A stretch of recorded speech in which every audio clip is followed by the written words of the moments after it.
N electron, a proton and an alpha particle have the same kinetic energy, which one has the shortest wavelength. तो देखिए बच्चों कि एक electron, एक proton और एक अल्फा पार्टिकल, और तीनों की सेम काइनेटिक एनर्जी है। इन सबकी काइनेटिक एनर्जी क्या है? सेम है।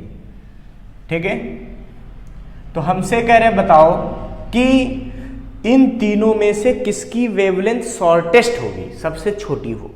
तो बच्चों आपने अभी अभी डी ब्रोगली वेवलेंथ का फार्मूला पढ़ा है। क्या पढ़ा?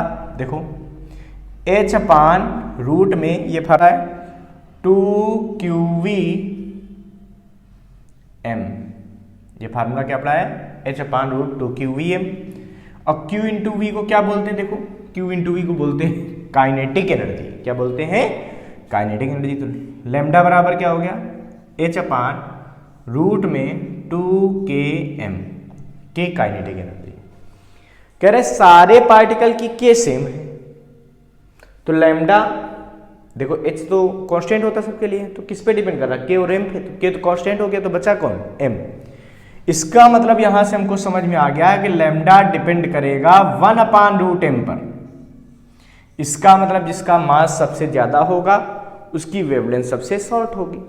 और आपको पार्टिकल कौन कौन से दिए? इलेक्ट्रॉन, प्रोटॉन और अल्फा।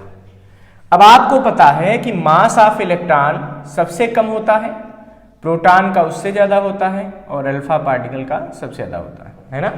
इलेक्ट्रॉन के मास का लगभग 10,000 टाइम प्रोटॉन का मास होता है, और प्रोटॉन के मास का 4 टाइम अल्फा पार्टिकल का मास होता है।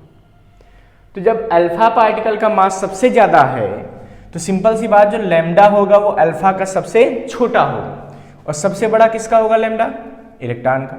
यानी कि हम कह सकते हैं कि लैम्डा ई, देखो ना, lambda is proportional to 1/m, तो m बड़ा होगा तो लैम्डा छोटा होगा। इसका मतलब लैम्डा ई सबसे बड़ा होगा, लैम्डा पी उससे छोटा होगा, और लैम्डा अल्फा सबसे छोटा होगा। तो उन्होंने पूछा शॉर्टेस्ट वेवलेंथ किसकी होगी? शॉर्टेस्ट डी ब्रोगली वेवलेंथ किसकी होगी? वो अल्फा पार्टिकल की होगी। ठीक है बच्चों, इसको फटाफट नोट कर लीजिए।